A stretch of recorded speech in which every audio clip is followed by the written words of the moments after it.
The motive for designing this car is to save energy and decrease carbon usage. With electric cars right now, if you use the brakes too much, it harms the battery. So we designed a hydraulic system to increase battery life. When we start or stop driving the car, this hydraulic system helps store the energy used for braking.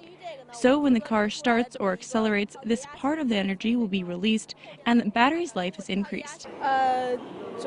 Well, the government is promoting electric cars right now, and the project we are doing is exactly what the government wants.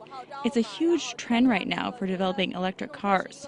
What we are doing is trying to improve the advantage of electric cars. The main problem for the car is that it is designed and produced by only us, so the material sold on the market may not be exactly what we need. So when we are producing it, for example, when we are designing the pipeline, the high pressure sometimes causes oil to leak. The main problem that we are facing is finding the right materials. We have an advanced plan when we are doing simulations on the computer, but when it comes to the reality, the market cannot satisfy us all the time. I think there is probably a good market for our product because there is a huge industry for electric cars that the government is supporting right now. For example, one type of car produced by Photon already had some electric cars in the market and is producing more. However, a huge disadvantage of electric cars is that the battery cannot last very long, so they can't go very far. The life of the battery is short, so you can't use it many times before it dies. We are trying to increase the battery's life. Our car can be driven for 15 kilometers at one time, although sometimes it can go as far as 18 kilometers if the hydraulic system works well. Our project is an automatic robot. The full name is RoboCup. It can play football on the pitch just like human beings. I think it's a great policy. It gives us space to let our creativity blossom.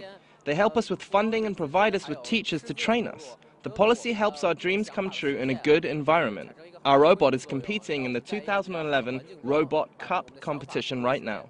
I think this is something that will be done very soon in the future. Our organization is called FIRA instead of FIFA, and it will become a robot team by 2050.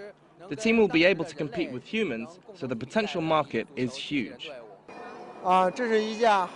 This is an aeroplane that was created especially for filming things in the sky, and it's unmanned. It can carry nearly 15 pounds, and cameras can be attached to it. When the plane is flying in the sky, it can control the angle of the shot with this ball, so that the footage we get is more vivid. The government provides huge support for us, and our college supports us as well. Now they are combining production, learning and research for students, and as long as we are creating something, our college will help us promote it. There are some companies that are actually contacting us for cooperation right now. Some companies want us to produce planes, and other companies, like CCTV, want to use the plane. Some of the programs from CCTV have asked us to do some filming in the sky.